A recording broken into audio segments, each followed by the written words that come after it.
Hello, people. Let me tell you something. A few years ago, I did something stupid. I bought Resident Evil 3 Remake at full price. I know. Then I proceeded to do something even more stupid. I decided to play Resident Evil Resistance, a asymmetrical multiplayer game packaged with the Resident Evil 3 remake. Now, initially, when I played this game, it was alright. I won some games, I lost some games, but overall, it was kind of fun.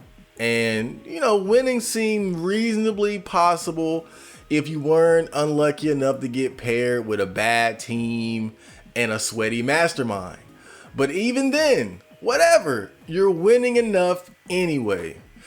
But not long after, there were some significant balance changes. Now, I'll spare you the ugly details, but basically, mastermind players were complaining about not being able to win consistently against SWAT teams, which is basically teams that are competent, communicate, and optimize.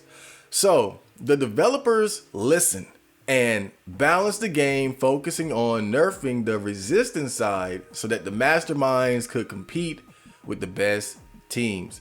Now, I came into this game right before these changes were made, and so I was able to experience both periods. And let me tell you, winning on the resistance side after these changes were made became a fool's errand.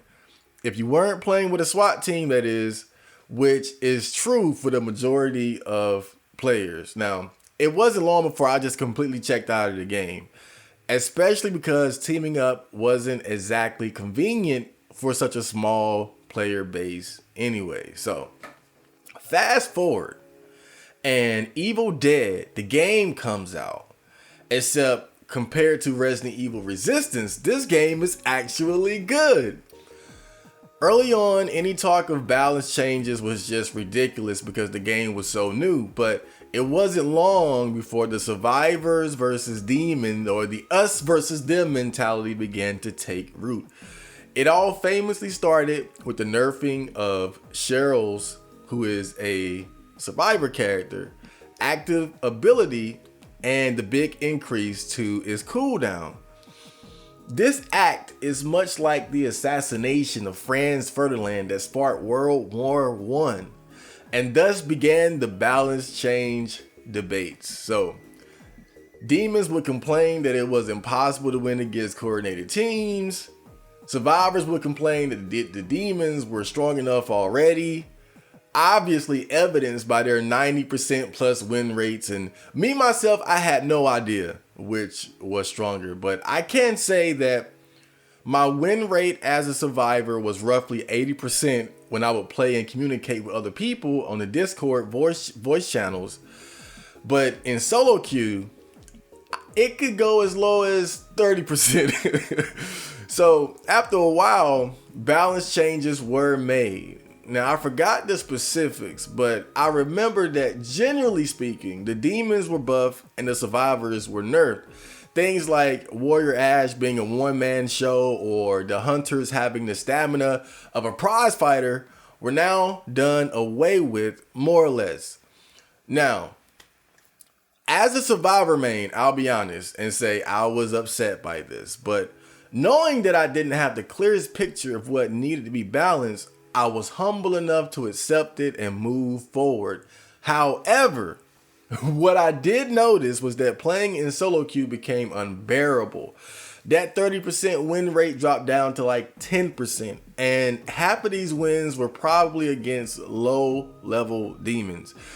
It was the Resident Evil Resistance experience all over again. Now, the one saving grace, though, is that it was much easier to team up in an active game like Evil Dead. So I still had a means to play with a reasonable chance of winning, but as you would imagine, these balance changes did not solve the issue of each side feeling that the other is stronger or that certain mechanics and abilities are broken and unfair. The war between the two sides continued up to the present day, where now the big issue is the meta strategy of demons building to destroy the book to counter good teams. Now, I know that was a long-winded retelling of events, but I think it's important to say all this leading up to my main point, which is why these games will probably never be truly balanced. We have to make a very important distinction between the balancing of an asymmetrical multiplayer game, such as Dead by Daylight, Evil Dead, or Resident Evil Resistance, compared to, say, a fighting game like Street Fighter 4, Street Fighter 5, or Tekken. For fighting games, balance issues are a common complaint, but for different reasons. In a fighting game, even if a particular character is considered broken, everyone can still use that character against everyone else because there is no divide between the player groups that's necessary to make the game work. If Yoon from Street Fighter 4 is overpowered, you too can use Yoon to even the playing field against your competitor. But if, say, Nikolai from Resident Evil Resistance is broken, you can't use Nikolai against Nikolai to mitigate his brokenness. Fighting game players at the highest level will oftentimes compromise by using high tier or unbalanced characters to give themselves a fair chance at winning. We saw this in Dragon Ball FighterZ when Lab Coat 21 was recognized as being broken, so everyone simply used her. But imagine if Dragon Ball FighterZ was split according to good and evil. You can only play hero characters against villain characters. Now you have to balance not only the individual characters, but the good and evil sides as a whole in how they relate to each other. So if one side is deemed much stronger than the other, competitive players will simply pick for power, effectively neutering matchmaking in the process. And average players will feel slighted that their preferred side is so weak. But in the case of asymmetrical games, it becomes even harder to balance when you consider the fact that these are not 1v1 games, rather typically one versus multiple players on a team. In the case of Evil Dead, it's 1 versus 4. The reason why this detail is so important is because on the team side, each individual player contributes, but it's also dependent on the others contributing as well at a high enough level. But the demon or single side is only dependent on his own abilities, meaning as a player, he is always at 100% and never at the mercy of someone else's mistakes or lack of skill. Put simply, let's say one survivor has a maximum power level of 25. But demons have a maximum power level of 100. And when I say power level, I don't mean the literal skill tree that you put points into in the game. I'm talking about Dragon Ball Z, where strength is measured by power level. So he's over 9,000, but he's 100,000, therefore 100,000 wins, right? Now, let's say you have a demon whose power level is, say, 85. You are about a 20 as a survivor, but your team is a 10, a 25, and a 5. That comes up to 60. Despite your best efforts, you're probably gonna lose because of the weak links on your team. Now, this is where the developers come in. They know that the chances of the average player being paired up with a team without at least one weak link is unlikely. So they balance the game with the randomness of online team building in mind. What this means is that instead of survivors having a maximum power level of 25, it's actually closer to 35. Going back to my previous example. Now, let's say your team is you, a 30, and the rest of the guys are a 20, a 35, and a 15. This brings the power level up to 100, more than enough to beat a 85 demon. And you're not even at full power. Now, this is where things get problematic. All teams are not subject to the randomness of solo queue. What happens when a player with a power level of 35 gets together with other level 35 players? Their maximum combined power level becomes 140, far exceeding that of even the best demon players. This creates a problem where while the demon player has a distinct advantage against the majority of teams that are not coordinated and optimized, they also have a distinct disadvantage against the minority of teams that are coordinated and optimized. Naturally, demon players want the game to be balanced in such a way that even the best optimized teams can struggle against them. But the problem with this is if the best teams are struggling, lesser teams will barely have a chance at victory. This is partially because of high level teams. If high level teams are struggling, that means there has to be very little consideration made for weak links and less than optimal builds and team composition. So in a solo queue environment, which, let's be honest, is how most people are going to play, one weak link is going to mean a ridiculous amount of defeat for the average survivor, potentially shortening the life and popularity of the game, which means less money for the developers. And this is where we reach the core of the problem with these games, is that the developers are obviously trying to cater to everyone at once, which ultimately leads to no one being completely satisfied. You cater to the demon player's wishes, and the larger average survivor player base suffers. You cater to the average player, and the demons suffer. The developers know that the majority of players are not playing in organized, optimized teams. That's why they don't balance the game solely around that group. But this inevitably allows that small group of coordinated, optimized teams to dominate. I recall a demon player saying that while they do win 90% of their matches, they can't seem to win against teams that are obviously performing at their best, which kind of confirms everything I've been saying up to this point. So, what is the solution?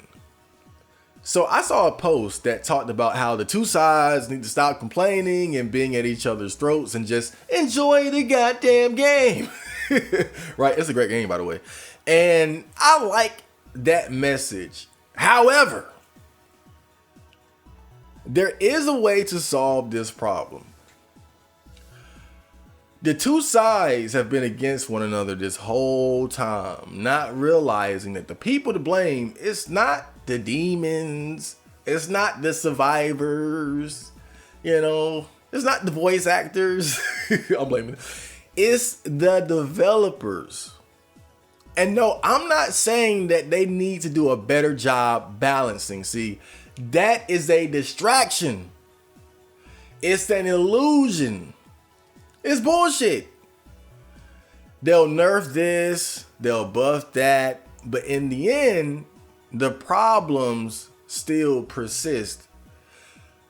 It's kind of like in Deus Ex Invisible War, when there were two dominant sides fighting each other. And in the end, you realize that there was actually one group pulling the strings of both, right? That's kind of what the demons and survivors are. The developers, like the Illuminati, really controlling the strings while we hate each other, right? Look, people, listen to me. What you need, what you really want, is to have the developers clarify what their goal is in terms of game balance.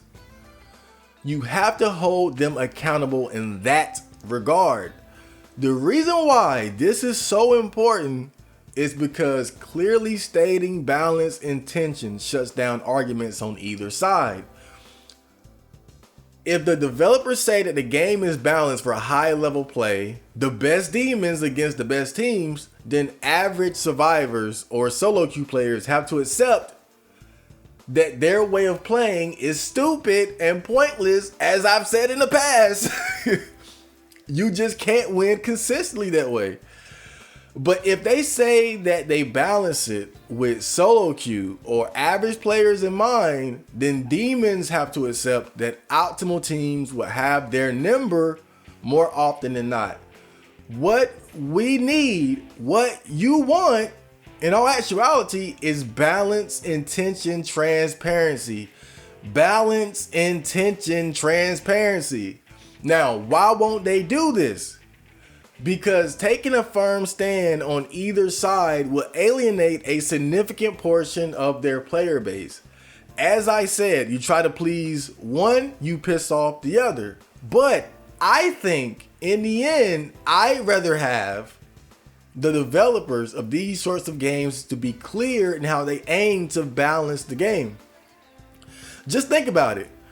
Players complained about hunter damage and stamina. Developers listened, it got adjusted.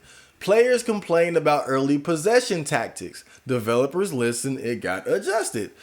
What I'm saying is, instead of being so worried about specific balance changes, the first priority with games of this nature should be first to establish how the game is intended to be balanced in the first place, so players of either side would know what to expect and how to approach the game. Demand balance, intention, transparency above all else. Demand balance, intention, transparency above all else. All this bickering and backering on Reddit, in the Discord, fuck that. All these threads and shit. Every thread should be, what is the balance intention behind the game? What is the whatever? If you can email Saber, if you can email Bruce Campbell, whoever, Bruce Campbell's son, I don't know.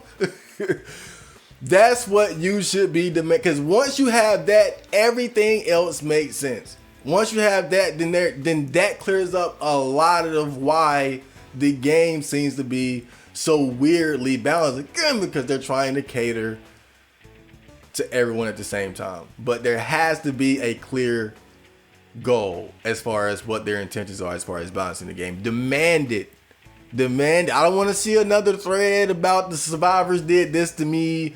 The demon made me cry yesterday.